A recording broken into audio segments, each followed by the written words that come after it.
Entends-tu le vol noir des corbeaux sur la plaine? Ami, entends-tu les cris sourds du pays qu'on enchaîne?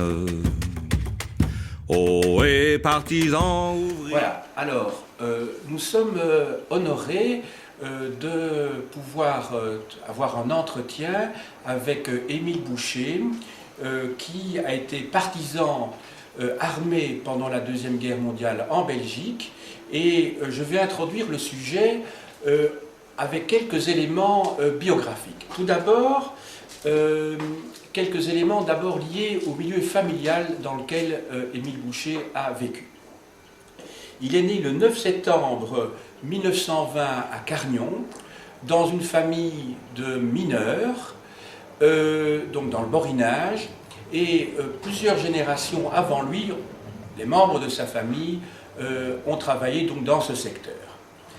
Une figure légendaire de cette famille est son arrière-grand-mère, qui est née en 1847 et qui est morte en 1914, et qui était non seulement socialiste, mais membre d'une société de libre pensée. Il va aller à l'école primaire à Cargnon. Il va ensuite faire son école moyenne à Jemappes, qui se trouve à 2 km de son domicile, jusqu'à 15 ans. Et très rapidement, en 1936, il rentre au laminoir de Jemappes, donc dans le domaine de la sidérurgie, aux entreprises de Merbe. Il travaillera dans cette entreprise de 1936 à février 1942. Il occupera différentes fonctions. En particulier, il s'occupera de la correspondance, de la paye des ouvriers et des employés. Il travaillera également à l'expédition au laminoir à froid. Et enfin, il s'occupera des relations avec les agents au laminoir à chaud. Alors, en février 1940, Émile Boucher doit anticiper son service militaire. Il a 19 ans et demi et il est caserné à Mons.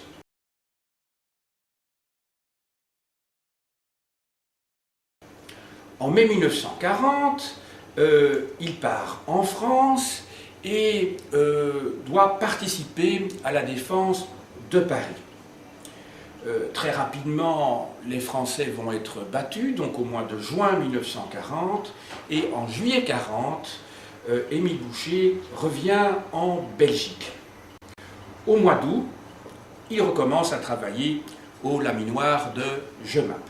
Et c'est donc maintenant que je vais l'interroger, je dirais, sur ce qu'était la résistance pendant la guerre et sur le rôle que les partisans armés ont joué, et plus particulièrement donc les épisodes auxquels lui-même a participé. Alors, première question, une fois que vous revenez en Belgique, donc au mois d'août 40, vous retournez à l'usine. Alors, quel est le sentiment, les attitudes et les comportements des travailleurs à l'usine? Au début de 40, mon Dieu, les travailleurs avaient repris de façon normale, si on peut dire. Alors après, on a commencé à développer les différents mouvements de résistance. D'un côté, la Légion belge, surtout des militaires, et puis les FI, partisans armés.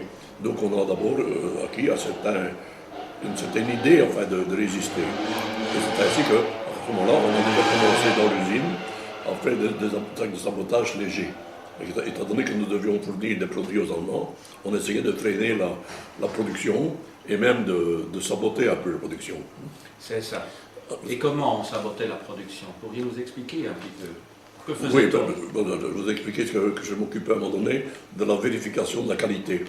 Alors j'étais avec le chef de fabrication et quand on faisait des essais de traction sur des ronds ou sur des cornières, l'Allemand nous accompagnait. Et au moment où le chef de fabrication voyait qu'on allait avoir des problèmes, il me faisait un clin d'œil. Alors moi je distrayais l'Allemand en toussant ou en lui parlant. hein, de façon à ce qu'à ce moment-là, le chef de fabrication puisse tourner rapidement et atteindre 1 degré, alors que la cassure avait été auparavant. Donc l'acier n'était pas correspondant à la qualité demandée. Très bien. Alors maintenant, ça c'est donc du sabotage passif. Est-ce que vous pourriez nous expliquer comment vous êtes rentré au fond dans la résistance? Quel a été l'élément déclencheur qui vous a, je dirais, poussé dans cette voie-là? L'entraînement d'entrer dans la voie est suite à un amusement. Nous étions quelques copains dans un café à Mons, un café dansant. En décembre 40. En décembre 40. Et à ce moment-là, il est entré, aux périodes de Noël, il est entré 5 ou 6 Allemands qui ont enlevé leur capote, ont déposé tous leur porte-manteau, et j'avais remarqué qu'un des Allemands déposait son ceinturon avec sa baïonnette. Bon. Alors ils ont commencé à danser, et puis à un moment donné, il m'est venu une idée, et j'ai dit aux copains, voilà, vous allez vous mettre tous les 5 en rang d'oignon, comme ça, hein, faire une espèce de barrière. Moi, j'avais fait quelque chose, et quand je vous dirai qu'on s'en va, on s'en va. Donc, ils ont fait l'écran. Alors, j'ai pris la baïonnette de l'Allemand, j'ai mis dans mon pantalon, et j'ai dit, on s'en va. On est donc rentré, et alors j'ai dit aux camarades, qu'est-ce qui t'a pris que tu partais si vite? Je dis, ben, c'est parce que j'ai pris la baïonnette d'un Allemand. Ah bon, ça bon. Alors je dis, non, je ne peux pas rentrer avec la baïonnette chez moi, parce que mes parents vont me gronder. Donc j'ai un copain qui m'a dit, ben, moi, je la veux bien pour mon père. Bon, il a reçu auparavant des questions, et résultat, mes parents ont su que j'avais pris une baïonnette. Bon, je me suis fait gronder. Mais par contre, un voisin, qui était sergent à l'armée belge, en cage volontaire, s'occupait des jeunes recrues et nous faisait faire de la gymnastique. Alors comme nous étions des voisins, il nous faisait faire de la gymnastique chez lui à son domicile. Donc il m'a approché, il m'a dit, Émile, je te félicite pour ton geste. Je dis, quoi, qu'est-ce que j'ai fait? Ben, tu as pris une baïonnette à un Allemand. Je dis, oui, qu'est-ce qu'il a? Ben, ça veut dire que tu es résistant, il me dit. Alors si tu veux, tu peux entrer à la Légion belge. Donc c'est ainsi que je suis entré à la Légion belge, où pendant des mois je suis resté là, mais on avait une fois par mois ou tous les 2 mois des exercices plutôt de parole, mais on ne faisait rien. Voilà. C'est ça. Merci beaucoup. Alors, en février 42, j'ai noté que vous décidez de partir en Angleterre, et après un long périple en France, hélas, cette tentative échoue, puisque vous êtes arrêté par les Allemands au moment où vous alliez franchir la ligne de démarcation vers la zone libre, non occupée. Oui. Non occupée. Alors là, vous pourriez rappeler en quelques mots l'épisode En quelques mots, c'est parce que j'avais un ami, Jean Guillaume, qui a d'ailleurs terminé comme officier très supérieur en Belgique. Il est en Angleterre, hein, alors il est revenu après la guerre, bien sûr. Et alors, il avait réussi à passer. Donc c'est lui qui m'a plutôt donné l'idée d'aller en Angleterre, mais je n'avais pas trouvé la même filière que lui. Alors c'est ainsi que je suis donc rentré en Belgique. Hein. Alors j'ai donc dû quitter les Noire parce que je ne pouvais plus être engagé. Je suis rentré chez Lebrun en Émis.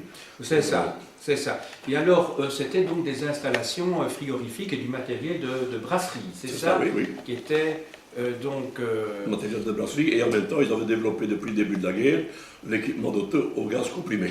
C'est ça, Oui. Entendu. Alors maintenant, on arrive vraiment, je dirais, au cœur de l'action. Au mois de mai 1943, racontez-nous un petit peu ce que vous faites. Vous écrivez une lettre à vos parents, et ce serait peut-être intéressant d'expliquer le pourquoi de cette lettre et le contenu, parce qu'il y a, évidemment, c'est pas... Voilà. En mai 1943, un ami qui était agent de police à Carnion me téléphone chez les Brandimi dans l'après-midi. Il me dit, Émile, qui me dit, la fête de gendarmerie est à Carnion pour aller arrêter ceux qui ont reçu leur 3e convocation, qui se sont pas présentés. Donc on va aller chez toi. Bon. Alors je demande à M. Paul Flas, qui était directeur du service d'études, et donc je dépendais de son domaine. Je lui demande, M. Flas, est-ce que je pourrais rentrer avec lui? Il me dit avec plaisir. Il me dit, et comme lui était responsable de la Légion belge, il me dit, si tu n'as pas de logement ce soir, si tu pars de chez toi, tu peux venir dormir une nuit chez moi. Bon, donc je suis rentré à Carnion, et j'étais occupé à mettre la clé dans la serrure, quand de la ruelle qui était à quelques mètres de la maison, est sorti un fait de gendarme avec un des policiers de Carnion. Alors le fait de gendarme me dit, Boucher, nein, ich bin ein Freund. Niemand. Bon. Alors le moment, Et je vais à la voisine, à côté, dont la porte est en retrait. Je sonne, elle vient ouvrir, et je dis, madame, il y a un Allemand qui est là pour Émile Boucher, vous ne savez pas s'il y a quelqu'un. Mais non, elle dit, parce que maman travaille à Mons, papa est au charbonnage, et Émile, il travaille en Émi, et il ne revient qu'à 5h30. Ah bon. Donc on est reparti par la ruelle, en arrivant sur la place, la police est rentrée au bureau de police et moi j'étais prendre un verre. Je suis revenu à la maison, j'ai fait une valise et je suis parti chez M. Paul Flas à Wam. Et le policier d'ailleurs vous connaissez, Ah oui, le policier belge, hein, donc il a fait semblant de rien. Bien Oui, sûr. oui. Et alors, quand M. Flas est rentré, j'ai dit, voilà, M. Flas, je suis là, bon, ça va qu'il me dit, Émile.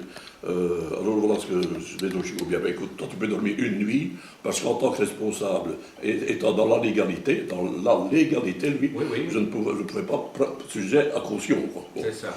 Donc une nuit, ça va. Donc j'ai écrit chez mes parents, dans une première lettre je disais, je guettais beaucoup la grande peine que j'allais leur faire, surtout avec ce que j'allais exiger d'eux. Mais que cette lettre-là que j'écrivais maintenant, il fallait la brûler tout de suite. La deuxième lettre, je disais, chers parents, j'ai 23 ans et j'en ai marre de toujours devoir obéir, de rentrer à l'heure et de ne pas avoir ma liberté comme je le voudrais. Moi, je veux vivre ma vie. Si je ne commence pas à vivre maintenant, je ne vivrai jamais. Bon. J'ai oublié que dans la première lettre, j'avais dit qu'il fallait porter la deuxième lettre au bureau de police et de faire une demande de recherche pour me retrouver. Bon. Ainsi, avec cette lettre-là, si vous voulez, mes parents étaient couverts, ils n'étaient plus responsables de mes agissements. Bon. Et c'est ce qui a donc été fait. Alors, je suis passé dans l'illégalité. Alors, j'avais demandé à M. Flas si on pouvait me rapporter la paix des 15 jours que j'avais passé là. Et au lieu de ça, M. Malengret m'a payé mon mois entier, et pendant toute la guerre, tous les mois, il y avait une enveloppe vierge dans le bonnet de maman avec un billet de 1000 francs. Et je n'ai su qu'en 1945 que ça venait des ateliers de Brandimir. Alors j'ai encore dormi une nuit chez M. Malengret, et puis je suis parti à Beaudour. Et alors, dans un café, c'est une maison qui, Marie, louait des chambres pour des gens de passage qui aimaient batifoler un peu. Mais la nuit, elle tolérait des résistants à condition de ne venir qu'après 9h du soir et de partir avant 7h30 du matin. Et le matin, le déjeuner qu'elle nous offrait, et la nuit, c'était gratuit. Et alors, après 2 nuits passées là, il y avait 2 garçons qui étaient là comme moi, que j'ignorais. Et un des 2 m'a dit, c'était Émile de Wandeglin, qui était responsable des partisans armés. Il m'a dit, ben, écoutez, j'ai appris que vous étiez réfractaire, il me dit. Alors, si vous n'avez pas de logement, vous pourriez entrer avec nous, qui dit, chez les partisans armés. L'enquête que nous avons menée à Carnion est favorable pour vous. Vous avez déjà fait quelque chose au début de la guerre, qui me dit. Alors, donc, je suis entré chez les partisans armés en mai 1943. Donc, en fait, c'est la 2e fois qu'on vous approchait, puisqu'on vous avait approché déjà en janvier 1941, Oui. la Légion belge, Oui. donc. Hein, on vous avait proposé, mais à ce moment-là, vous aviez décliné l'invitation. Non, tandis à ce moment-là, je n'étais pas dans l'illégalité. Oui, c'est ça, c'est ça. Donc, c'était, si vous voulez, je vais dire qu'à ce moment-là, la Légion belge, Oui. je ne vais pas dire qu'elle était totalement passive, mais elle n'agissait pas au point de vue action contre l'État, si vous voulez. C'est ça, c'est ça. Contre les Allemands, pardon. C'est ça. Et alors donc, tandis qu'ici, vous allez rentrer vraiment dans la Oui, résistance pure et dure, si Pure je et puis dure. dire, hein, pure et dure. Voilà. Alors, je vais quelques petits mots, je dirais, sur les partisans armés. Je crois que c'est important de situer un petit peu cette organisation. Donc, je rappelle que la résistance pendant la guerre, en Belgique, donc sous l'occupation, comprenait 30 groupes, donc, dont 12 groupes armés et 18 groupes de la résistance écrite.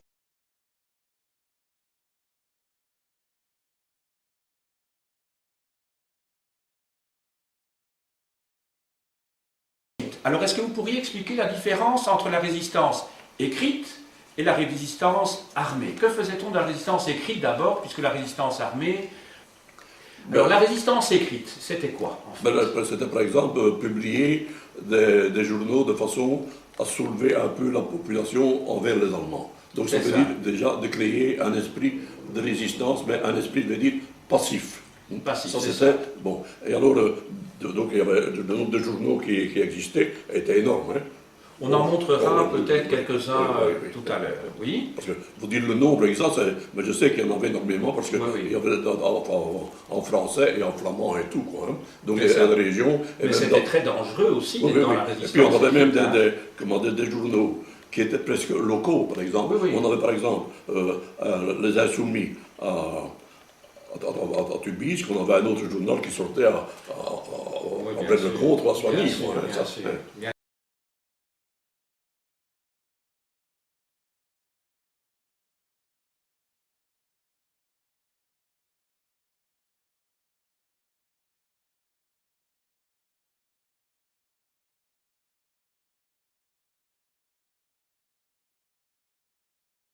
sûr.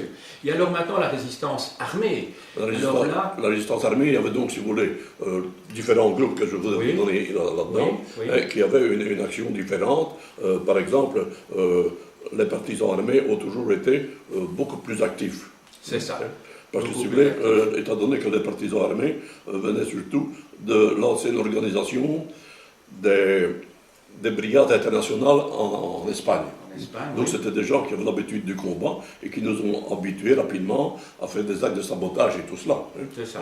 Donc entre 1936 et 1939, pendant la guerre d'Espagne. C'est bien ça. Oui, bien oui. ça. C'est bien ça.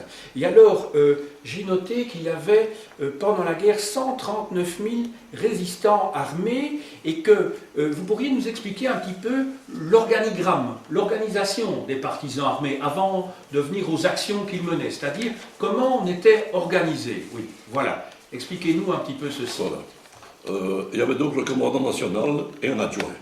Oui, Alors il y a le chef d'état-major et les services. Hein. oui, L'intendance, le service armement, le service renseignement, le service de garde et le service de la presse. oui, Alors l'intendance s'occupait de l'entrée d'argent et timbres et de distribution. Donc Oui. l'entrée et sortie, si vous voulez. C'est un petit peu la comptabilité, si on peut dire. c'est ça. Suivant les effectifs. Le service armement, c'était l'entrée des armes explosives et répartition de l'entrée entre les différents Corps. corps. Hein. Oui, oui. Alors le service renseignement, actions effectuées, les objectifs militaires, économiques et liquidation physique, donc exécution de traites. Oui, Alors il y avait le service de garde, des cadres, pardon, assurer la sécurité, enquête sur les arrestations, test des cadres candidats quand Oui. on postulait, et test des cadres candidats proposés à des responsabilités, savoir si on pouvait le nommer à tout ça. Oui. Et puis il y avait le service presse, ça veut dire rédiger et distribuer le journal Le Partisan et la FI. c'est ça. Et ça, c'est surtout l'organigramme des partisans armés. Hein, C'est ça, précisément. c'est ça, c'est ça. Alors, côté structure du groupe d'action, il Oui, y avait 4 secteurs. oui, Le premier, c'était Bruxelles et Brabant-Wallon. Le deuxième, Flandre, Anvers et Limbourg. Les deux Flandres. Hein. oui, Le troisième, Liège, Luxembourg. Et le quatrième, Hainaut-Namur. oui, Un secteur comprenait 4 corps. oui, Un corps comprenait 4 bataillons. oui, Un bataillon, 4 compagnies. oui, Une compagnie, 4 détachements. oui. Et un détachement, 4 hommes. Ça veut dire que c'est toujours basé sur le principe des 4. C'est ça. Pour quelle raison, je n'en sais rien. Alors, pour chaque échelon, il y avait un commandant, Oui, un adjoint et un courrier féminin. c'est ça. Alors, une boîte aux lettres chez les personnes vivant dans la légalité et qui généralement étaient des gens exploitant un commerce. Il y avait C'est quelques ça. civils, mais c'est parce que, comme il y avait souvent des passages, si par exemple une maison particulière et qu'on voyait toujours la même personne entrer, quelquefois quand elle est arrêtée, on n'en est plus, là si vous voulez. C'est ça, c'est Donc, ça. pour éviter le repérage de tout cela, il n'y avait qu'une personne qui le faisait. Oui, oui, oui.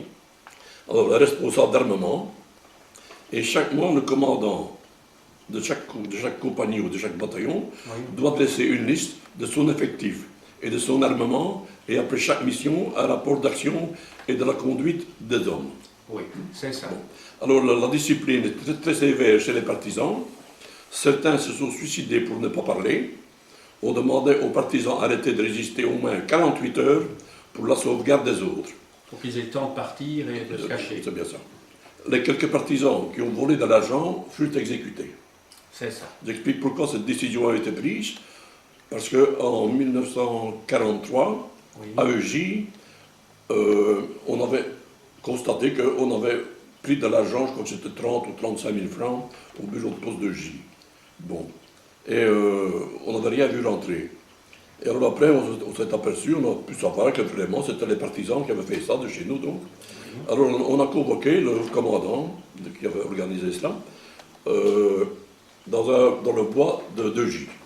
Et nous avions alerté 2 gendarmes. Et on avait demandé au commandant de venir armé. Parce que quand on n'avait pas d'action à accomplir, on n'avait pas d'armes. On ne pouvait pas porter d'armes. Bon. Oui. Donc quand les gendarmes sont arrivés, demandaient papier, carte d'identité, tout ça, visiter, ils ont trouvé son relevé, qui n'avait donc pas droit en tant que civil. Il a été arrêté et transféré à la prison de Mons. À la prison de Mons, il s'est rendu compte qu'il avait été reconnu par nous et il est passé à la prison allemande. Et à la prison allemande, il a dévoilé tout le réseau du borinage. Ça veut dire qu'on a eu 55 ou 56 arrestations. C'est à partir de ce moment que le commandant national, suite au rapport du commandant de la région du groupe 022, qu'on a envoyé à Bruxelles, au groupe presse principal, que le commandant national a décidé que tout résistant qui gardait de l'argent pour soi serait exécuté. Voilà. Ah oui, c'est ça.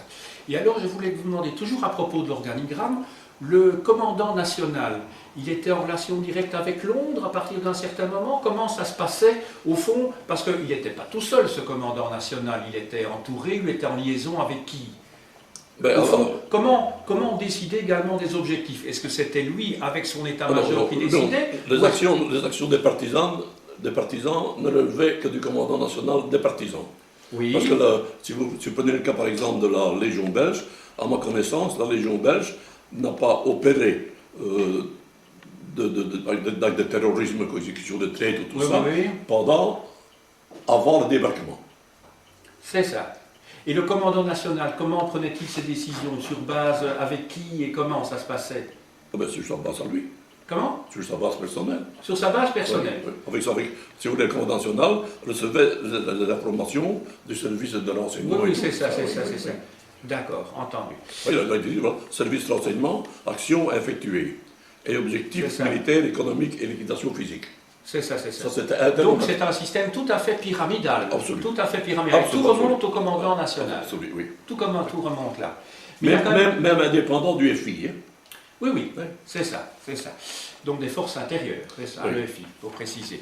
Alors... Non, le FI, c'est le Front de l'indépendance. Le Front, excusez-moi. Pas confondre. Le Front de l'indépendance. Le Front intérieur, c'est une autre histoire. Oui. C'est plus tard. Oui. Plus tard, quand on a regroupé tout. D'accord, entendu. Je voudrais encore vous demander, avant d'expliquer un petit peu le fonctionnement de votre groupe à vous, y avait-il, quand vous êtes arrivé donc en 1943, est-ce qu'il y avait quand même une orientation politique dominante dans le groupe où vous êtes arrivé, ou bien est-ce que c'était des patriotes qui voulaient défendre leur pays, s'opposant à l'occupant parce qu'ils trouvaient que c'était infamant d'être dans un pays occupé? Est-ce que vous pourriez m'expliquer un petit peu s'il y avait justement peut-être des socialistes, des communistes, parce que je crois qu'ils étaient quand même assez nombreux, éventuellement des chrétiens, des royalistes, que sais-je, enfin bon. Je vous en prie. À l'origine, donc, quand je parle du mois de juillet 1940, c'était en majorité communiste avec quelques socialistes. C'était donc des gens, que je vous expliquais tantôt, qui revenaient de la guerre d'Espagne. C'est ça, tout à fait. Mais par après, par exemple, Émile Delanois, que je vous expliquais tantôt, qui était mon chef, qui m'a pénétré, puis qui est devenu, quand il est arrêté à Bruxelles, il devait devenir commandant de corps de Bruxelles. Il voulait que je vienne avec lui. Bon. Lui avait fait ses études dans une école à Mons, et était comme, j'oublie, enfin, j'arrive à trouver le nom maintenant. L'école consulaire à Mons. Oui. Alors il était sorti comme ingénieur là-bas, mais possédant 4 langues, donc le français bien sûr, le flamand, l'anglais et l'allemand. Oui. Et c'est donc lui qui avait, à ce moment-là, parce que son frère qui était médecin, avait été entré lui à la Légion belge, lui, et avait été arrêté en 1942 et interné à la prison de Huy. Et puis après, il a été évacué en Allemagne par après. Et Émile Delanois était encore plus jeune, était rentré chez les partisans armés, mais donc, parce que là, il y avait de l'action, ça lui plaisait, et avant de passer dans l'illégalité, il était ingénieur au chemin de fer. C'est ça, donc, il a pu comment avoir les heures de train, on pouvait savoir, par exemple, on a fait un train de permissionnaire allemand à Turin, qui devait venir normalement de Paris pour la Roure, et qui devait passer par Charleroi et tout cela, mais qu'on n'avait pu arriver avec du sabotage à dévier, et si bien que ce train-là empruntait une route qui n'était pas normale pour lui. Oui, oui. Donc sur laquelle il n'y avait pas de surveillance. Oui, oui. Et c'est ainsi qu'on a pu faire sauter un train de permissionnaire allemand en 1942 à Hénin. Hénin-Tulin. Donc avant votre arrivée. Avant qu'on arrive, Votre oui. arrivée, hein, c'est Donc ça. ça avait commencé lui. C'est ça. Et alors maintenant, on va peut-être un petit peu parler, je dirais, comment dirais-je, du rôle des partisans armés, et plus particulièrement de vous étiez en fait à la tête d'un bataillon, je crois. Non. Oui, Vous étiez à la tête commandant de bataillon. Commandant de bataillon. Oui. Ça veut dire que vous aviez quoi? Quatre compagnies. Donc ça fait 56 hommes, si je comprends bien. Oui, c'est bien ça. C'est 4 x 4 x 4. 64 hommes. 64 hommes. 4 64 hommes. procès. Et vous avez été à la tête, à partir de quelle date vous avez été à la tête de ce... En décembre 1943, Oui, le commandant national oui, nous a désigné Gilbert Courtecuisse et moi, qui était un résistant au Brenage oui, également, oui, pour venir réorganiser la région de Braine-le-Comte, Soigny, Tuby, Sanguin. Oui. On a vu beaucoup d'arrestations. c'est ça. Donc nous sommes venus la réorganiser, et quand nous sommes arrivés dans le rendez-vous à l'église des Dominicains, dans la grande rue, dans la route de Mons, à Braine-le-Comte, et nous devions avoir un journal de Mons, et l'autre devait avoir un journal local, enfin, je ne sais Oui. plus lequel, hein, mais nous n'avons jamais vu ce garçon-là.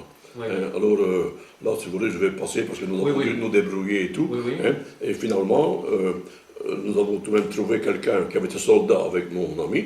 Oui. Et on a logé chez lui. Et la nuit, quand on a dormi là, vers minuit, on a entendu du bruit sur la terrasse vitrée qui était derrière notre chambre. Oui. Nous avons ouvert la fenêtre et c'était 4 résistants qui se sauvaient d'une maison de la rue plus bas. Hein, Oui. parce que les Allemands étaient occupés à pressionner, Oui. donc, et en passant, ils nous ont fait du bruit, ils nous ont fait entrer, mais nous ne savions pas qui c'était. Oui. Alors, en discutant, on est allé voir ça, et c'est ainsi que nous avons pu à ce moment-là être intégrés à la plante de contrôle. Oui, oui. Et ces gens-là faisaient partie de ce qu'on appelait les insoumis. Oui. À Braine-le-Comte, c'était Oui, oui. les insoumis. Et que nous sommes, alors c'est plutôt eux qui sont venus chez nous, parce que nous avions une organisation plus complète que la leur. C'est ça, c'est Donc ça, c'était c'est le ça. développement à ce moment-là. Et c'est à partir de ce moment-là que vous avez été à la tête donc de ce bataillon. Ah, c'est bien ça, bataillon. Je me trompe C'est-à-dire pas. que nous étions à deux, Roland et moi. C'est ça. Courtecuisse, hein.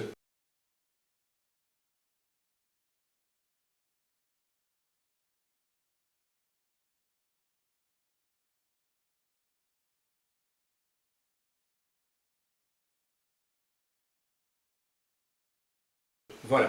Et donc, c'est à partir de ce moment-là que vous avez pris le nom, ou que l'on vous a attribué le nom de commandant Claude. Ah, nous, Claude, c'est depuis le mois de mai 1940. Ah oui, mais c'est vrai qu'on peut être commandant à des niveaux différents, c'est ça. Donc vous C'est bien étiez sûr. commandant, Non, mais non, vous êtes passé de commandant de détachement, de compagnie à bataillon. J'étais très vite, j'étais partisan armé, puis je suis devenu commandant de détachement, puis commandant de compagnie. C'est une ça. progression qui est normale. C'est ça, c'est ça. Alors après, à un moment donné, j'étais le commandant de la brigade d'exécution.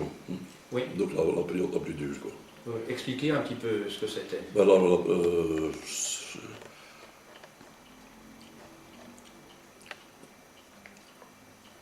non, cette fonction-là, c'est une fonction qui était terrible parce que c'est la première fois qu'on débarquait pour sa vie.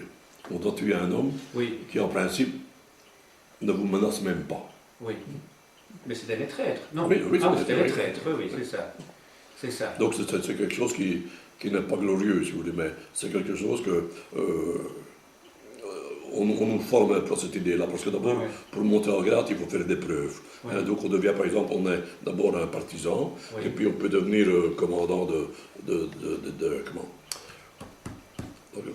détachement, Oui. et puis commandant de compagnie, tout cela. Mais pour ça, il faut faire des preuves. Oui, Alors, montrer qu'on est quelqu'un quand vous faites des preuves, il faut dire, écoutez, vous pourrez vous nommer à une situation supérieure, mais Oui. il y a ceci qui va faire la plus. Hein, alors après, comme je n'avais peur de rien, ils m'ont dit, ben, écoute, que tu prends quelqu'un pour... il manque des gens dans la brigade d'exécution, il faudrait que tu puisses venir là-dedans. Oui, oui. Et puis alors, je suis entré là-dedans comme membre. Alors quand Oui. on est membre, automatiquement, un jour pour tester, on Oui. vous dit que vous devez le faire. Oui, oui, c'est ça. Vous avez le choix de ne pas le faire ou de le faire, mais une fois qu'on est engagé à 20 ans, c'est difficile Oui. de dire qu'on est incapable. Et alors, on participe. Alors après, à un certain temps, on devient commandant de la brigade. Pendant longtemps, j'étais commandant de la brigade de choc. Ah oui, c'est ça. On va y revenir. Donc c'est vraiment former les gens, quoi. Ah oui, à vous à former les gens. Et alors, vous m'aviez dit que quand vous êtes rentré en mai 43, il y avait donc 56 actifs pour le borinage, et le 7 septembre 1944, sur les 56, il n'y avait plus que 5 actifs, oui. Les autres ayant été... tués au combat, ou arrêtés, ou fusillés, ou prisonniers en Allemagne. Donc ça veut dire 9 sur 10, pratiquement, si je compte bien, 5 sur 50. Oui, donc 9 sur 10. Mais ça ne veut pas dire qu'il en est revenu plusieurs par après. Mais si vous voulez, l'un après l'autre, donc je ne peux pas vous dire. Non, sur les 56, non, je comprends bien. En tout cas, en septembre 44, au moment, donc septembre 45, c'est la libération de la Belgique. Au moment de la libération de la Belgique, il n'y en avait que 9. Enfin, il n'y en avait qu'un sur 10 qui était actif en tant que partisan armé sur les 56 du départ. Mais ça n'empêche qu'il y a eu des enrôlements entre-temps. Hein. Oui, je comprends bien. Oui. Enfin, ça veut dire que les autres, donc il y en a 51 qui avaient été, comment dirais-je, rendus inactifs pour des raisons multiples. Alors, il y a 2 actions, en tout cas, il y en a sans doute d'autres, mais je me souviens d'avoir lu sur votre état de service qui a été rédigé par le commandant national Adam, donc après la guerre, qu'il y avait entre autres choses dans les actions que vous avez menées, des réquisitions et des sabotages.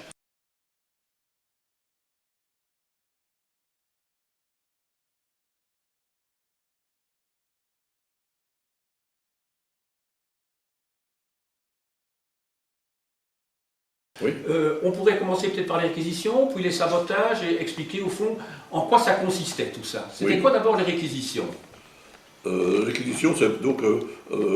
et à quel besoin ça répondait? Pourquoi ça correspondait au fait que, n'étant pas reconnus par Londres, nous ne recevions pas d'argent comme la Légion belge recevait de l'argent, qui était reconnu par Londres. Bon. Nous devions, ainsi que différents groupements, par exemple le groupe G, avaient la même pratique que nous pour payer. Et pourquoi vous n'étiez pas reconnu par Londres, au fond? Parce que l'autre, ils avaient essayé, mais Londres ne voulait pas nous reconnaître comme résistants. Ah oui, à cause de l'étiquette, surtout, communiste. Communiste, c'est ça, communiste. Si vous voulez, le fait que, on va peut-être remonter très loin dans la chose, parce qu'à un moment donné, avant la guerre, quand Hitler a développé l'Allemagne vraiment nazie, il y a eu comment, la Russie voulait faire un accord avec la France et l'Angleterre. C'est ce que j'ai parlé de ça. Je me souviens pour ce moment-là. Et alors, à ce moment-là, je crois que c'est Laval qui était en France. Il a déclaré à Eden, qui était l'anglais, il a dit, écoutez, moi, plutôt que faire une alliance avec les Russes, je préférais faire une entente avec les Allemands. C'est ça. Bon. Et c'est ainsi qu'à ce moment-là, les Russes ont décidé d'aider les Allemands. Oui.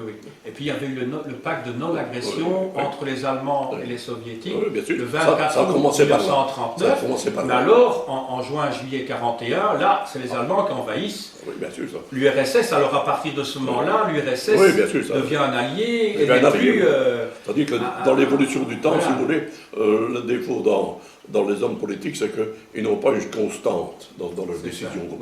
Ce sont des gens qui doivent, je veux dire, manipuler au vu de l'avancement du temps. Hein. On ne peut pas, quand on prend une position, elle ne peut pas être éternelle. Donc une position éternelle est impossible à tenir. C'est ça. Mais en fait, je m'interrogeais, parce qu'au fond, à partir du moment où l'Allemagne envahit l'URSS, mais comment dirais-je, est plus acceptable aux yeux des Occidentaux, parce que ça devient un allié par la force des choses. L'ennemi de mon ennemi est mon ami. C'est une règle connue.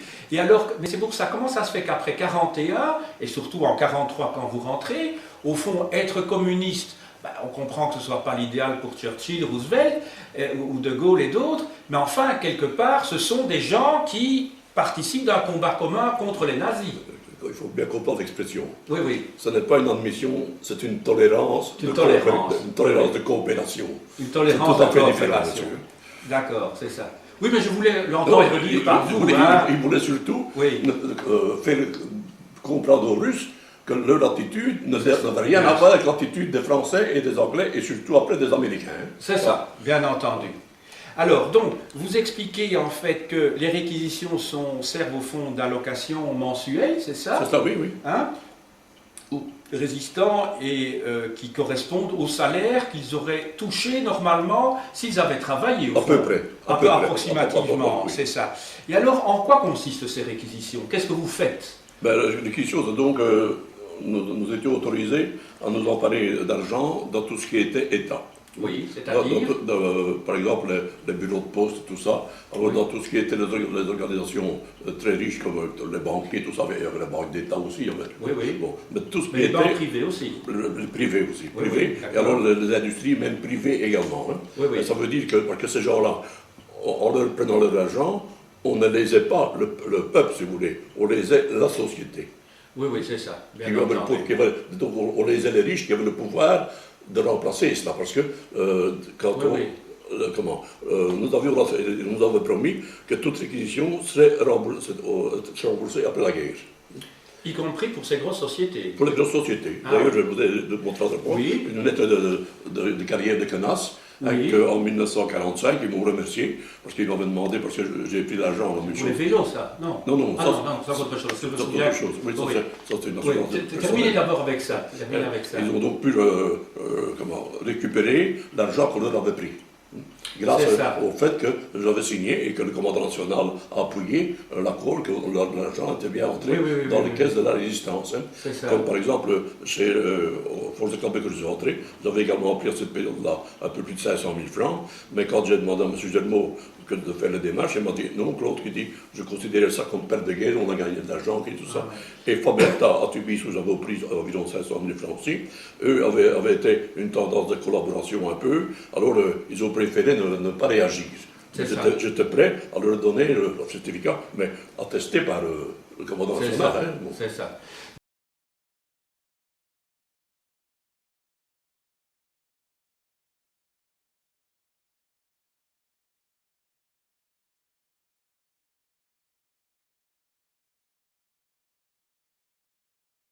Donc pour qu'on ait un ordre de grandeur, parce que ceci est destiné à des étudiants, 500 000 francs, ça correspond, pour avoir un ordre de grandeur, à un salaire d'ouvrier moyen, c'est des 2 000 francs, quelque chose comme ça. Donc plus, dites-moi un petit peu. Un salaire d'ouvrier à ce moment-là, c'est combien?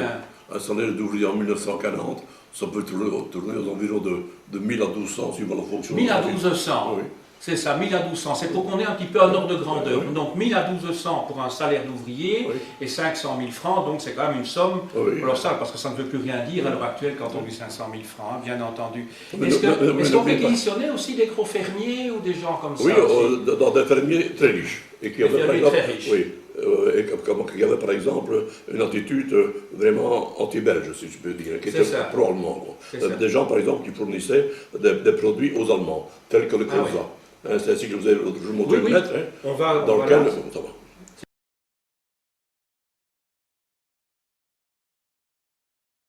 va. Mais vous pouvez peut-être expliquer le colza. Pourquoi le colza? Oui, parce qu'avec le colza, maintenant qu'on a de nouveau redécouvert en Allemagne, ça devient un carburant. Bon. Oui, et ça servait déjà de carburant à l'époque. C'était déjà à l'époque. C'est quoi maintenant, le bioéthanol et tous ces machins-là? Je ne sais pas. Mais le colza, je sais qu'on le cultive en particulier au Brésil et que ça pose de gros problèmes pour les paysans, hein, parce que ça fait augmenter, comme les cannes à sucre, etc. Avec l'expérience que j'ai de mes 88 ans, à mon avis actuellement, il n'y a jamais rien de neuf. Il y a un renouvellement. Oui, c'est ça. Il y a des choses qu'on a utilisées, hein, on utilisait parce qu'on ne connaissait pas les autres. On utilisait cela, et puis on utilisait toutes les découvertes qui ont été faites dans le monde et tout cela. Alors comme cela, on arrive à épuisement et à des prix vraiment exorbitants. On s'en abat vers d'autres choses qui existent à l'époque, mais qu'on a négligé. Des substituts des ersatz, comme on disait. Les ersatz, c'est ça. Et alors, bon, ça c'est pour les réquisitions. Et alors maintenant, du côté oui, vous en prie. Il y a aussi une chose qu'il ne faut pas oublier, c'est l'acquisition de timbres. Oui. Parce que pendant la guerre, on recevait un certain nombre de timbres pour le pain, pour la viande, pour la matière grasse et tout cela, qui vous permettait, suivant la composition de la famille, d'avoir autant de pas des kilos, mais autant de grammes de viande, autant de ça. grammes de Oui, pain, oui, autant de c'est ça. matériel, Ah tout oui, ça. d'accord. Hein, Les bon. timbres de ravitaillement. Tas de c'est ça, ravitaillement. les timbres de ravitaillement. Donc, quand vous Ouais. étiez dans l'illégalité, automatiquement, votre famille ne touchait plus les timbres. Ah oui. Bon. Donc, automatiquement, ce garçon-là n'avait plus, si c'était quelqu'un qui était marié, il ne savait plus pour sa famille. C'est ça. Donc, nous faisions des réquisitions de timbres dans tous les. Lorsqu'on était toujours à peu près prévenus quand il y avait une distribution de timbres, alors on arrivait, on prenait tous les timbres, Oui. qu'on rentrait donc au corps, qui allait à Bruxelles, et qu'on répartissait Au quoi vous avez dit? au corps. Ah oui, les corps. Oui, d'accord. Oui, d'accord, les corps. Oui. Et alors le corps les envoyait à Bruxelles, Oui. et c'est là qu'on répartissait pour tous les corps belges, je crois. C'est ça, c'est ça. Ça veut dire qu'il y a des régions nous par exemple, qui étions dans une région industrielle, parce qu'il y avait Fabelta, il y avait Forge de Clabec, il y avait les carrières de Canas, tout ça. Hein, on avait une grosse population, donc ça veut dire que c'était un réapprovisionnement, si vous voulez, de la Je région. comprends. Vous venez de parler des forges de Clabec, mais je crois qu'il y avait une réquisition aussi aux forges de Clabec. Oui, Vous pourriez évoquer un peu ce qui s'était passé, parce que je crois que ça vaut la peine. Je vous en prie. donc on nous avait dit qu'à Québec, on payait le mercredi, et que la somme qu'on payait, c'était entre 500 et 600 000 francs. Bon, donc on commençait à payer à partir de midi moins le quart. Donc nous sommes arrivés à 10 en vélo. J'ai mis un homme, parce qu'il y avait deux entrées, une entrée côté bureau et l'autre côté la minoire et tout. J'ai mis un homme au concierge côté la minoire et un homme au concierge côté employé et tréfilerie. Alors je suis entré au bureau, je demandais à voir le comptable, le caissier. Alors on m'a dit, mais il n'est pas là. Non, il n'est pas là. Je peux voir son bureau. Bon, c'est son bureau. Parce qu'il y avait déjà des ouvriers qui attendaient pour être payés. Et il n'y avait personne, sauf un employé. Il me dit, écoutez, moi je ne peux pas, j'attends que Georges arrive pour le payer. Et l'argent n'est pas ici. Il me dit, on n'a pas la clé. Bon. Alors finalement, comme j'étais bloqué parce que personne ne semblait réagir, j'ai demandé à voir le grand patron, M. Eugène Germaud. Alors je suis dans son bureau, j'ai dit, M. Germaud, voilà ce qui se passe. C'est le prédécesseur des deux Scies, au fond. C'est bien cela, c'est le dernier Germaud. C'est le dernier Germaud, et puis après c'était la famille de Scies, la famille de Scies. Oui. Bon. Et alors, j'ai dit, voilà, il faudrait avoir la clé du coffre, et il paraît que le caissier n'est pas là. Et il n'y a personne d'autre qui a la clé. Est-ce que vous pouvez me dire où habite le caissier? Non, je ne l'ai pas dit, je sais bien qu'il s'appelle Georges, qui me dit, mais... Bon. Donc on est descendu, hein. Alors j'ai réuni quelques employés qui mangeaient dans le bureau, je les ai mis sur la couche, j'ai dit, voilà, écoutez, j'ai demandé à votre patron pour avoir la clé du coffre, il ne veut pas me la donner, il ne sait pas où elle est, il ne sait pas où habite le caissier, alors moi il faut que je trouve la clé tout de suite. Alors je vais compter jusqu'à 10, si à 10, j'interroge M. Germaud premier, puisqu'il est responsable, si à 10 il ne me répond pas, ben, nous l'abattons, et après nous continuerons les autres. Bon. Alors on commence à compter, puis M. Germaud a dit de grâce, si quelqu'un sait, donc il y a un type qui a dit oui, qui dit Georges, il habite dans tel endroit. Il y a environ 300 mètres de l'usine, parce que l'usine possédait 500 maisons, et une grosse partie du personnel était logé dans les maisons de la société. Donc il y avait un camion, il n'y avait pas de voiture sur la cour, il y avait un camion de coq pour la gendarmerie de Halle. Donc j'ai fait monter M. Germaud à côté du chauffeur, moi sur le marchepied, et on est allé chez Georges. C'est la dame qui est venue ouvrir, Georges est arrivé qui mettait son veston. Alors M. Germaud a dit, Georges, il faut venir tout de suite parce que monsieur veut l'argent de la caisse. Bon, donc on est venu, on a pris l'argent et nous sommes repartis. Je continue à parler ou bien j'allais? Ah ben, moi, ce qui est intéressant, c'est aussi de savoir la suite. Bon, c'est-à-dire que vous-même, vous avez été au château, hein, et alors expliquer un petit peu la suite là, au château. Mais c'est parce que c'est intéressant aussi de voir les relations aussi entre les gens pendant la guerre, parce qu'une relation patron-ouvrier n'est peut-être pas tout à fait la même en période de paix civile, voilà, je dirais. On termine là. Hein. Donc ça veut dire qu'à ce moment-là, nous partons avec l'argent. Alors le soir, et j'avais un petit peu bousculé M. Germaud pour le faire monter dans la voiture. Bon, j'apprends que M. Germaud est un monsieur très charmant, envers le personnel, tout le monde en était content, et que, en même temps, qu'il aide les gens quand on lui demande. C'est un bon cœur, M. Germaud, en fait. Au fond, encore un patron de la génération n'était paternaliste. C'est bien voilà, ça. c'est ça, oui. Bon. Alors, le lendemain, c'était un jeudi, je suis allé directement au château. Et j'ai été reçu par la gouvernante. J'ai dit, madame, je voudrais voir M. Germaud, parce qu'il n'était pas à l'usine. Donc j'ai supposé qu'il était au château. Alors elle me dit, il n'est pas là, monsieur, il est à Bruxelles, monsieur. C'est pourquoi? Je dis, ben, c'est parce que vous êtes réfractaire, qu'elle me dit. Je dis, oui, madame, comment ça vous savez? Il y a de clé. Et on se voit qu'il vient ici, qu'elle me dit. J'arrive, qu'elle me dit. Donc elle s'en va, et elle me rapporte, elle me donne un billet de 100 francs. Je dis, mais madame, je ne demande pas l'aumône, je demande à voir monsieur Genoux. Ce qui était beaucoup Oui, mais... pour l'époque, 100 francs. Oui, je sais bien, mais... Oui, bien sûr. J'étais vexé. Alors, je dis, mais madame, pourquoi vous me donnez 100 francs? Ben, parce que M. Germaud dit, quand il vient à réfractaire, tu lui donnes 100 francs. Oh, bon, ça va, toute une bonne note. Bon, je voudrais tout de même bien voir M. Germaud. Ben, écoutez, le samedi matin, il est toujours ici.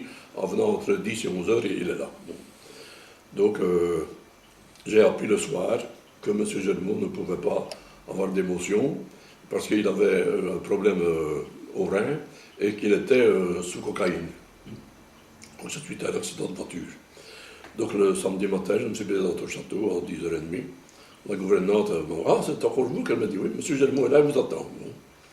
Donc je suis entré, il me dit, mon frère, il me dit, qu'est-ce qui se passe? Je me suis dit, écoutez, monsieur, c'est parce que j'ai appris à vous connaître depuis mercredi soir, que je dis. Alors je regrette d'avoir été brutal avec vous, mais c'est par nécessité, que je dis, vous comprenez bien. Bon. Alors je viens vous présenter mes excuses. Il dit, ah, ben, c'est très bien, c'est gentil. Il dit, mais vous prenez un grand risque en venant. Je dis, non, monsieur, c'est vous qui prenez un risque en me recevant. Pourquoi qu'il me dit? Je dis, parce que si vous m'aviez dénoncé, par exemple, quelque chose comme ça, ben, il y aurait eu bagarre chez vous, monsieur. Bagage, oui, il me dit, alors je sors mon armement mutuel, ça veut dire un 7,65 et une grenade mille. Je dis, voilà, monsieur, mes éléments, que je dis, s'il y avait eu des choses, on se serait battu chez vous, alors, ah ben je comprends. Donc il m'a invité, on a pris une bouteille de champagne, alors il s'est intéressé à ce qu'était la résistance, et à partir de, donc il voulait me donner de l'argent, je dis, non, monsieur, moi je ne peux pas accepter d'argent. Mais nous avons le groupe Solidarité, qui fait partie du FI et qui sont généralement des femmes, et que des gens aisés, par exemple, qui ont des sympathies envers la résistance belge, donnent quelquefois 50 francs ou 20 francs pour venir aux gens qui sont réfractaires, mais non pas résistants. Hein. Ah ben, qui dit, donc tu diras à la dame qu'elle peut venir chez moi. Et à partir du mois de mai, donc fin mai 1943, jusqu'au mois de septembre-octobre, tous les mois, Madame Questemont, qui se présentait là, a reçu tous les mois 10 000 francs de M. Germaud. C'est ça. Maintenant... Et alors par après, oui. On en reparlera peut-être après la guerre. Voilà. Une autre histoire. Ça. Une autre histoire. Alors, action importante, c'est que vous pratiquiez donc des sabotages qui se sont accélérés à partir du débarquement de juin 1944. Du 4 juin. Hein, puisqu'à partir de ce moment-là, ben, il fallait préparer le terrain pour les Américains, les Britanniques. Est-ce que vous pourriez dire un petit peu quelles actions votre groupe a menées justement à la fin de la guerre? Enfin, on était encore en pleine guerre, il ne faut pas l'oublier. Hein. Tous les sabotages se sont accélérés. Oui. On ne laissait plus jamais un rail tranquille, vous comprenez? C'est ça. Et j'avais même une idée qui était non acceptée. J'avais imaginé, parce que, vous savez, on faisait sauter des rails, des croisements et tout ça, des aiguillages, mais le lendemain, c'était réparé ou 2 jours ou plus tard. Hein. Ça, ouais. Alors j'avais imaginé qu'on est sorti à Bennecompte. À Bennecompte, avant la guerre, il y avait, avant de Bruxelles, un petit tunnel à la sortie des Nuillères, et un peu plus loin, un long tunnel. Oui. Donc j'avais imaginé de faire dérailler un train dans le tunnel, dans le grand tunnel de Bennecompte. Parce que alors là, c'était le blocage absolu, vous comprenez? Ah oui. Ah, mais c'est le document que vous m'aviez montré, je crois, non? Non, dans un journal, on voit aussi un train... c'est pas celui-là. Non, on n'a pas fait. Alors, ça a été refusé. Oui. Et alors, après la guerre, je me suis inquiété. J'ai dit, mais pour quelle raison on a refusé? Ben parce qu'il y avait déjà un précédent, paraît-il, que pendant la guerre 14-18, quelqu'un avait déjà eu l'idée, pour gêner les Allemands, de bloquer le tunnel de Bennecompte. Et l'état-major militaire belge ne l'avait pas admis non plus à ce moment-là. Ah oui, d'accord, c'est ça. Donc, ce que je venais sans le savoir, je ne faisais que répéter ce qu'on avait déjà trouvé avant moi. Quoi, hein. Et donc, c'est essentiellement des sabotages de lignes de chemin de fer. Lignes de chemin de fer et de routes et de canaux. Et de canaux aussi. Tout ce qui était voie de transport. Voie de transport. C'est ça. Et à ce moment-là, on faisait, souvent on faisait, on ralentissait, si vous voulez. Oui. Mais ici, il fallait bloquer brutalement tout un...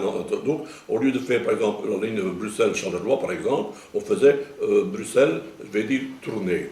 Parce que Halle, le Oui. train se divise, vous comprenez. Oui, Donc oui. en faisant là et là, tandis Oui, que oui, si on bloquait bien ici, sûr. ben, il allait à tourner et puis il revenait Oui, à Mons. bien Hein. sûr, Donc oui, il oui. fallait Il fallait que ce vraiment. soit efficace. Il fallait être plus efficace qu'avant. Efficace. Avant, Efficace. on faisait du freinage, mais Oui. ici, il fallait faire du blocage. Il fallait faire du blocage.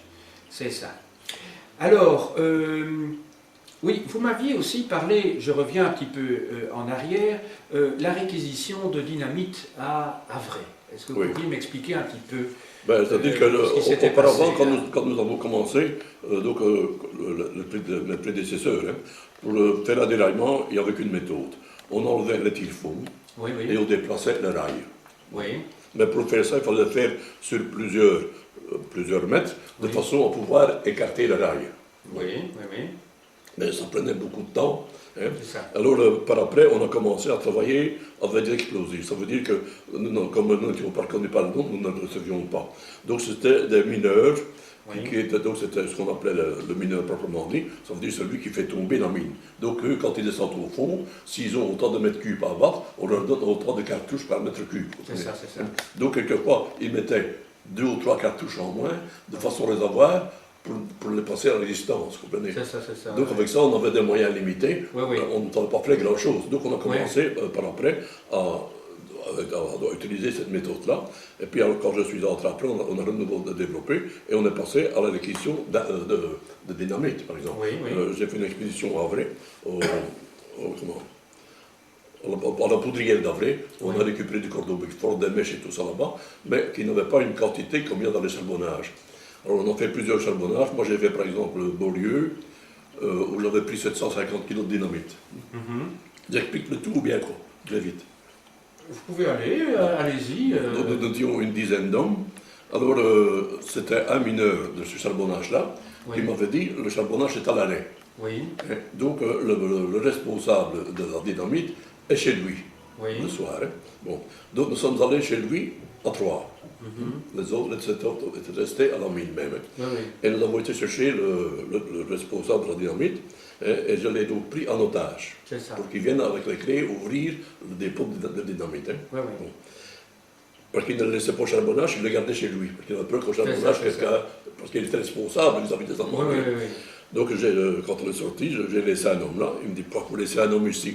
Je dis, ben, pour garder votre femme, parce que si quand nous sommes partis, elle va dire que la résistance est là. Mais ça fallait être content. Donc on est venu au charbonnage, on est allé, il nous l'a conduit directement. Et là, on a pris 750 kg de dynamite. Et moi, j'avais un chariot, on fait qu'environ 225 kg peut-être. Mais d'ailleurs, pour l'habitude, les autres, c'était des mineurs. Ils savaient manœuvrer la berline.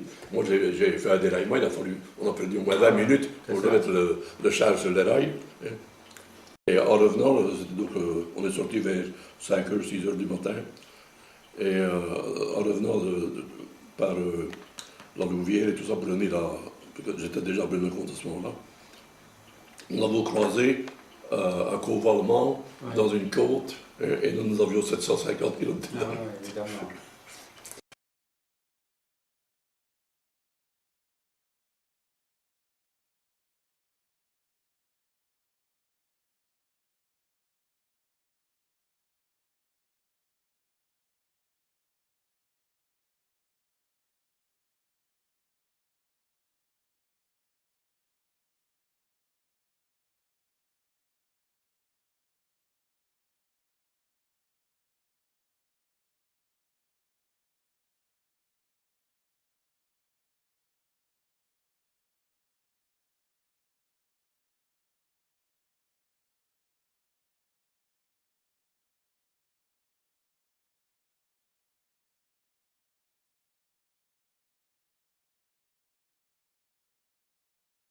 Vous m'avez expliqué aussi qu'en 1944, alors, vous avez aussi désarmé des gendarmes. Oui, le 5 juin. Donc le lendemain... Le lendemain des débarquements. Non, la veille, c'est le 6 juin. Le 6 juin, donc c'est le 7. Le C'est 7, alors le 7, hein, 7 oui, juin. oui. Alors j'ai désarmé d'abord la gendarmerie de Tubize, accompagné de Russes. Oui. Est-ce qu'il faut parler des Russes? En bref, si possible. Si c'est possible, en bref. Ben, ce sont donc des Russes qui étaient cantonnés, qui avaient été fait prisonniers par les Allemands. Oui. Et dans ces Russes-là, il y avait Josh, qui était professeur à Vladivostok. Et quand il a été fait prisonnier, ils ont eu à choisir une balle dans la nuque et dans le trou, ou bien passer comme volontaire à l'armée allemande. Donc lui a conseillé aux gens, à ces hommes, de passer à l'armée allemande. Bon. Parce qu'il s'est dit, à l'armée allemande, nous n'irons pas combattre en Russie. On va nous envoyer sur le front de l'Ouest, et là nous avons peut-être des chances de passer. Il avait déjà prévu cela, lui. C'est un type extrêmement intelligent, mais qui malheureusement n'est pas arrivé au bout de son but. Oui. Parce que je vais passer rapidement là-dessus. Donc, nous les avons pris. Et quand je les ai pris, ils devaient venir à 2. Finalement, ils étaient 15. Et moi, pour assurer le convoi, je m'étais habillé en capitaine SS. Alors, quand je suis arrivé à la maison de rendez-vous, il y avait 15 Russes qui m'attendaient. Et le bonhomme qui arrive pour les engager, c'était un capitaine SS. Alors, j'ai dû réquisitionner un camion à 5 h du matin sur la route. Ça, je passe les détails. Et alors, on les a mis dans les fermes, et alors après, ils ont participé à des actions avec nous. Et notamment, lors du désarmement des gendarmes, nous étions j'étais avec mon chauffeur, 4 hommes, mais qui étaient des Russes. Alors, en gendarmerie, j'ai dit au bonhomme, voilà, on vient prendre toutes vos armes, mais ne vous inquiétez pas, vous devez signaler que c'est par ordre d'un officier SS allemand que vous avez dû remettre vos armes. Et vous devez le signaler à votre commandant régional, qui était donc Nivelles, de façon à ce que vous soyez couverts. Donc on a désarmé toutes les armeries de la région, habillées en allemand et étaient couvertes parce qu'elles étaient les Allemands. C'est ça. Est-ce que vous pourriez... Attendez, alors je finis avec le russe. Alors, après la guerre, nous avons donc à la libération en Tunis, c'est-à-dire le 3 ou 4 septembre, nous avons dû les déclarer à l'administration communale, donc faire des fausses cartes d'identité. Et Georges n'avait pas voulu venir. Et le 15 octobre, nous avons dû le remettre aux Américains qui étaient cantonnés à Casto, où se trouve maintenant le Chypre. Et en étant là-bas, le 15 juillet, il y en a 10 ou 11 qui étaient venus là-bas, Georges, qui était là, a réussi à s'engager comme GI. Et au mois le 14 ou le 15 avril 1945, il était tué au passage du pont Remagen. Et c'est le commandant de sa compagnie qui avait donc pris son portefeuille, qui avait trouvé l'adresse de Baudigny Neuf-Maisons où il avait été cantonné quand il était allemand. Et il a donc envoyé le portefeuille, et ainsi nous avons su que Georges avait été tué au passage du pont Remagen. Rendez-vous compte, venir de Vladivostok, se battre pour la Russie, passer chez les Allemands, entrer dans la résistance et se faire tuer avec les Américains le jour du passage. Ça, c'est un destin.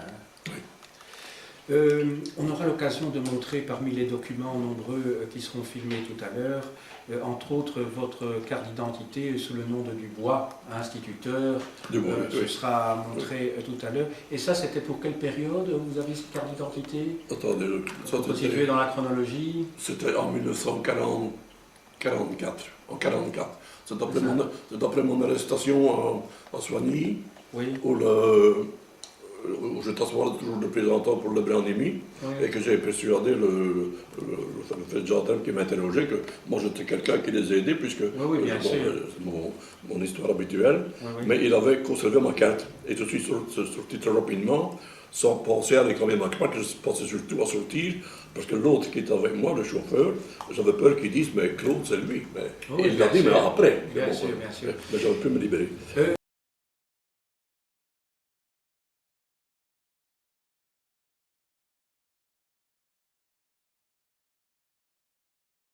Vous avez été blessé 2 fois, je crois. 4 fois. 4 fois, blessé, hein, oui.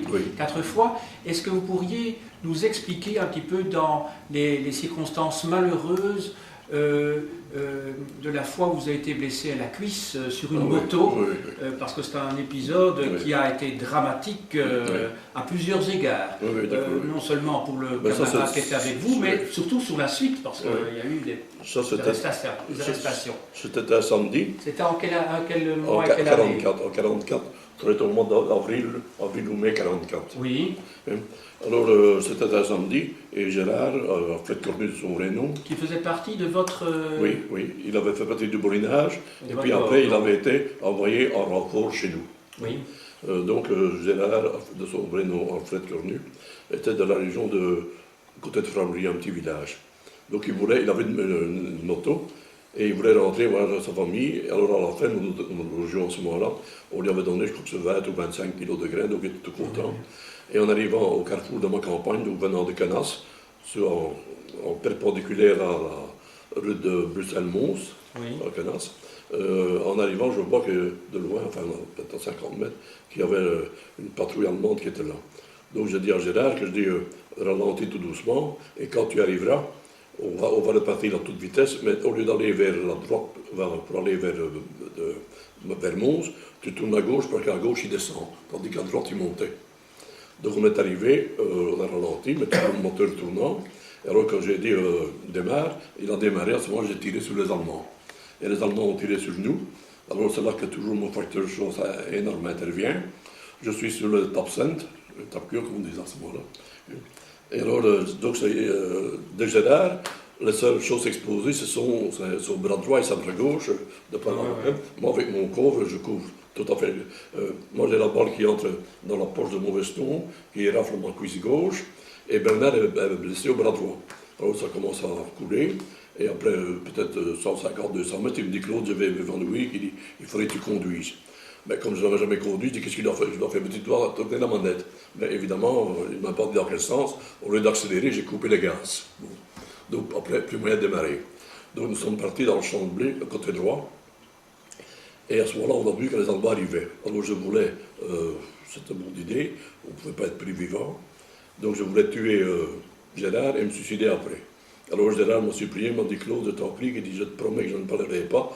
Et toi, l'organisation a trop besoin de toi maintenant que pour tu ici qui dit, tu t'assures que je ne parlerai pas. Donc j'ai écouté, et comme je me levais pour sortir du champ de blé, et il y avait un Allemand qui arrivait, je l'ai abattu. Et alors, au bout de cela, je suis resté dans un petit chemin campagnard, et il y avait un monsieur avec son petit garçon en vélo. Alors j'ai réquisitionné le vélo du monsieur.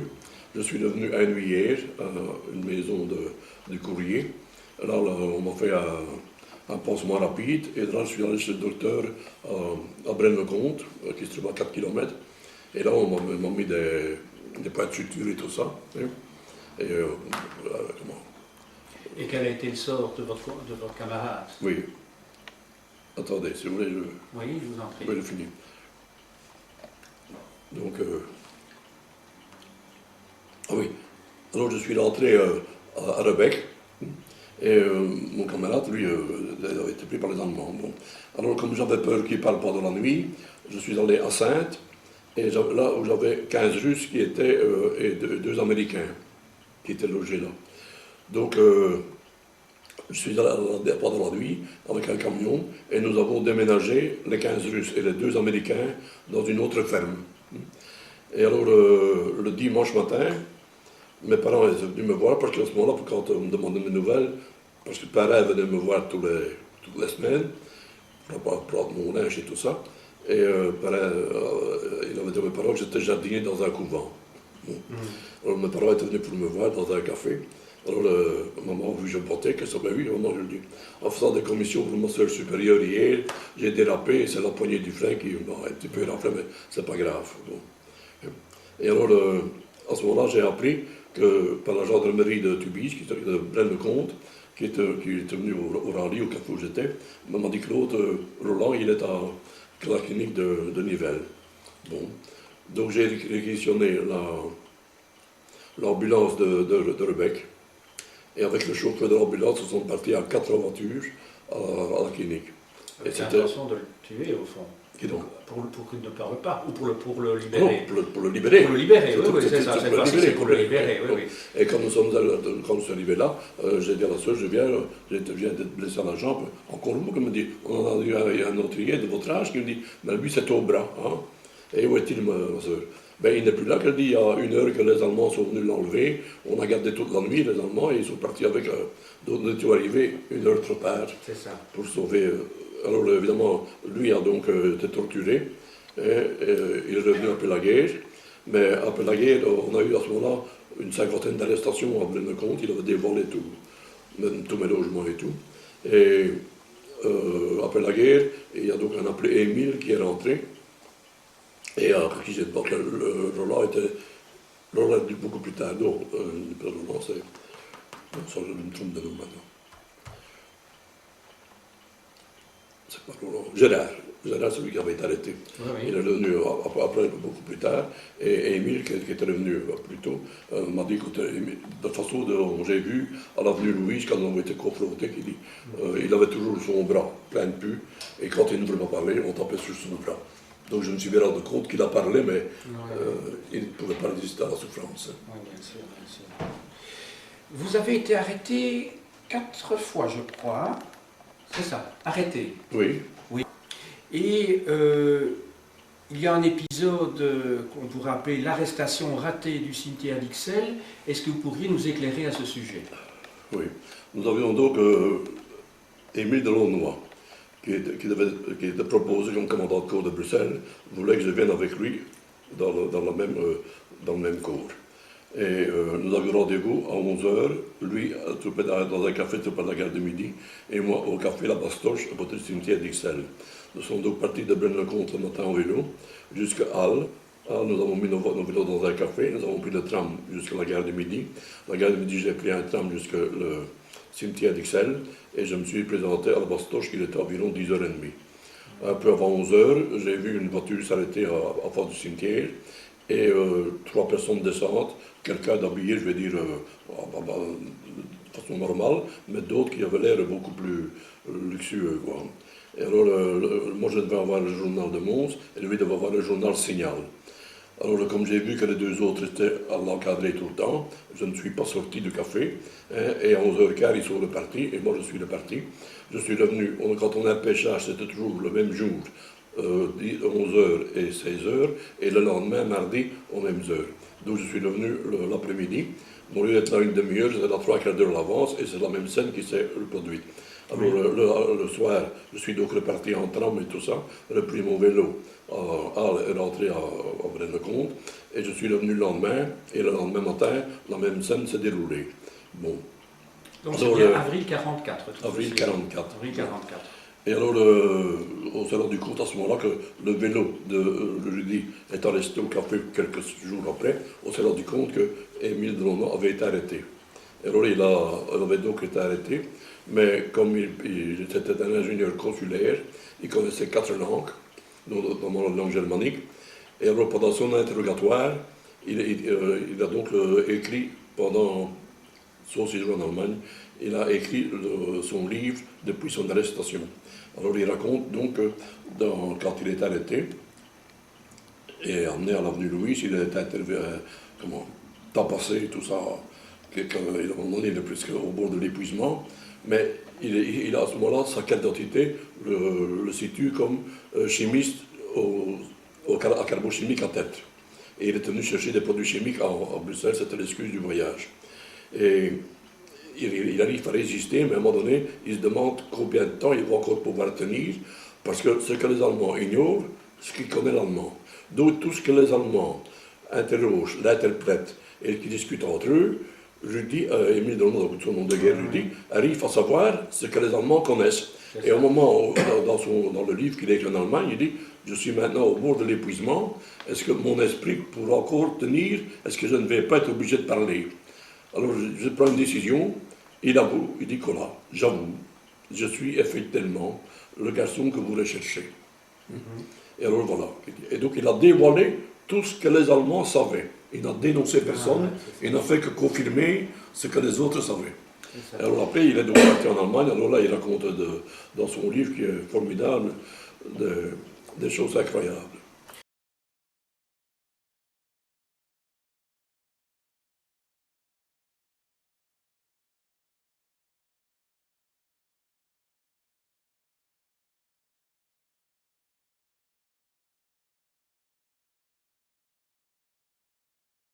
Et donc il est décédé dans un camp de concentration. Non, attendez, au mois d'avril, attendez, non, faut pas que je me trompe, au mois de mai, le 8 mai, quand les Anglais arrivent avec sa libération des camps, 35, ici. Alors le camp est libéré, et alors les Anglais arrivent, et alors à ce moment-là, Rudy et Émile, a une expression terrible, parce que les Anglais sont entrés, et comme il y a le typhus, ils ont refermé le camp. Ils ne veulent pas entrer par crainte de la contagion. Alors Émile, cette expression terrible, libéré mais pas libre. et peu de temps après, il tombe malade. Alors il est donc hospitalisé, le livre, je ne sais continuer par l'écrire, et au mois de juillet ou 1945, au moment où il est guéri, et que lui annonce qu'il est libéré, enfin qu'il est guéri, et qu'il va rentrer en Belgique, il tombe mort. Or, tout ce que je vous dis maintenant, c'est donc dans le livre la mémoire qu'il avait donc rédigé pendant cette période-là, et dans ce livre-là qui est écrit comme en tête en allemand et en français, il demande à la personne qui retrouvera ce document de bien vouloir le ramener à l'adresse qui est indiquée, qui n'était pas son adresse réelle, qui était l'adresse de son premier logement à Carnion.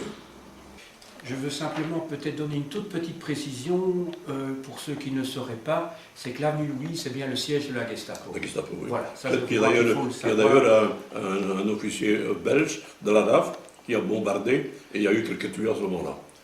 C'est de Célis.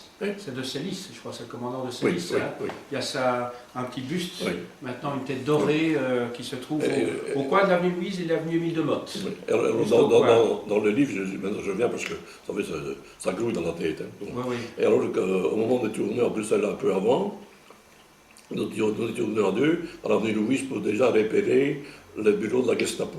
Et alors, j'avais une autre anecdote que je tiens à vous dire aussi, c'est que maman avait travaillé comme femme à journée, cuisinier, chez le général Gracia, qui habitait au bout de l'avenue Louise. Oui. Bon. Et je savais que la dame habitait toujours là, parce que j'avais une tante qui travaillait encore là. Donc j'ai dit à Rudy, quand on passait voir à CR2 la première fois, j'ai dit, on va aller voir Madame Gracia, qu'elle disait, l'ancienne patronne de maman, elle me connaît bien, et si on aura peut-être un verre. Bon. Donc on est arrivé là, c'est ma cousine qui est venue, plus âgée que moi bien sûr, ouvrir, mais ah, Émile, ça va, bon. Alors, je dis, Madame Gracia, elle est allée l'appeler, Madame Gracia est venue, bon.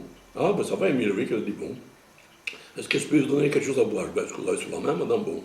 Mais on nous a apporté 2 apéritifs, puisque c'était le matin, dans le couloir. Et en sortant, je dis, mais pour des gens qui t'aiment bien, qui nous ont reçus comme des chiens. Ils disent, je ne comprends pas, je ne comprends pas. Et en fait, la réalité est la suivante, c'est que ma cousine, qui me connaissait, ne connaissait pas l'autre garçon, elle avait confondu avec un certain Bill Tress de Carnion, qui lui est engagé à la Légion Wallonne.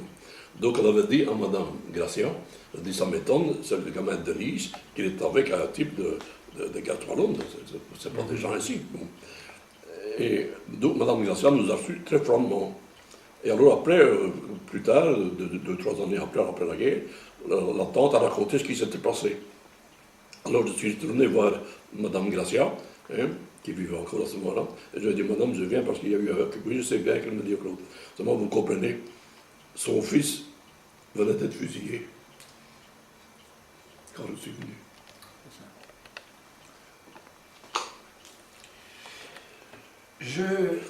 Je voudrais, à moins que vous ayez encore des choses à dire pour la période de la guerre, peut-être arriver maintenant à la période d'après-guerre, que je vais résumer sous une forme brève, parce qu'on pourrait effectivement... Parce que maintenant, j'ai répondu à vos souhaits, oui, tout à fait. Mais c'est vous qui dirigez. Voilà, parce qu'on pourrait continuer à l'infini, mais j'imagine que résumer une période aussi dense, parce que, bon, c'est tellement dense, cette période, en termes de souvenirs... Ça n'est pas crédible. Comment... Ben, il faut l'entendre pour le croire, parce que ça vient d'un acteur, et ça ne vient pas de quelqu'un qui a entendu quelqu'un qui l'a dit. Non, vous avez vécu les événements directement sur le terrain.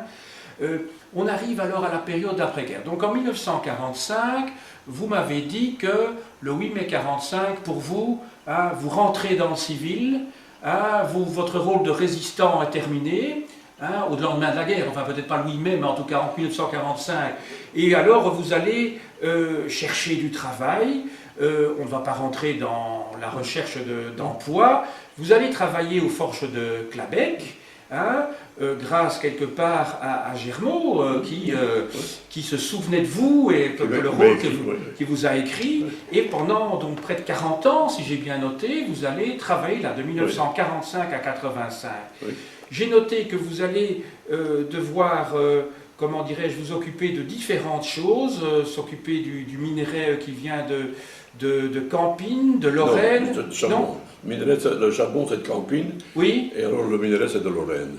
Le minerai de Lorraine, Puis vous avez dû aller aussi à Luxembourg et Luxembourg, Anvers, avez-vous dit? Oui, Luxembourg, c'est pendant la guerre de Corée. Parce qu'on On avait une demande d'acier qui était importante et donc les prix partaient en flèche. Et donc c'était rentable, il a fallu évidemment. remettre des minerais d'activité. C'est ça. Alors après Anvers, pour les minerais qui venaient d'outre-mer, le minerai suédois en premier lieu, et puis plus tard d'Amérique latine, d'Amérique du Nord. C'est ça. Tout, enfin. Et donc vous vous occupiez du transport des produits, de l'affrètement également maritime, et vous avez donc assumé la fonction d'inspecteur des matières premières, et puis vous avez terminé votre carrière comme chef de service de l'approvisionnement. C'est cela, oui. C'est cela. Hein. Voilà, mais écoutez, je ne vais pas m'attarder sur cette période-ci, puisque en fait l'essentiel pour nous c'était de comprendre ce qu'a été votre combat, les motivations, les actions que vous avez menées, et je voudrais vous remercier infiniment parce que d'avoir évoqué des souvenirs qui, on se le rend compte, sont douloureux, mais ce qui me frappe, c'est évidemment, ce sont des événements qui vous ont marqué profondément, c'est l'excellente mémoire que vous avez, hein, c'est tout à fait remarquable de voir qu'après, maintenant, il y a quoi maintenant, plus de 60 ans que ces événements se sont terminés et que vous permettiez comme ça à des étudiants de pouvoir entendre un acteur, parce que moi je suis professeur d'histoire et je ne pourrai jamais expliquer que sur base de témoignages comme le vôtre. Je vous remercie infiniment. La réponse à votre interlocution maintenant, ce sont des choses toutes simples. Mon père m'a appris, mes parents. Émile, quand on est tout gamin, on a tendance à mentir. Bon, faut se disculper. Émile, il ne faut jamais mentir. Parce que pour mentir, il faut une sacrée mémoire. Voilà. Et dès que tu dis quelque chose, que tu dis le contraire 2 jours après, tu n'es plus crédible. Voilà. Alors la deuxième chose que j'ai retenue également, c'est de mon professeur de français, M. Herbier, qui était un Ardennais, qui mesurait 1,60 m à peine, Oui. mais qui nous dirigeait une classe que nous étions à 15 ans, beaucoup plus grand que lui, qui nous a toujours dit la même chose: ce qui se conçoit bien, s'énonce clairement. Et les mots pour le dire viennent aisément. Ah, ça, c'est dans l'art poétique de Boileau, XVIIe Ouais, siècle. Tout à fait. Le nombre de fois qu'il nous a répété ça, alors Oui. sa deuxième marotte, parce que j'aime bien de rendre hommage à certaines personnes, c'était le verbe être et avoir. Toutes nos punitions, c'était 5 fois le verbe, 5 fois le verbe avoir. Ah bon, je dis, mais monsieur Herbier, on commence à en avoir marre de votre 5 fois. Mais qui dit, le verbe être et avoir, qui dit, vous ne le connaîtrez jamais à fond, à cause des fameux accents circonflexes. Ah oui, bien sûr. Bien sûr. Merci beaucoup. De rien. Merci beaucoup. Ami, si tu tombes, un ami sort de l'ombre à ta place. Demain, du sang noir séchera au grand soleil sur les routes. Chantez, compagnons, dans la nuit, la liberté nous écoute. Mm-hmm.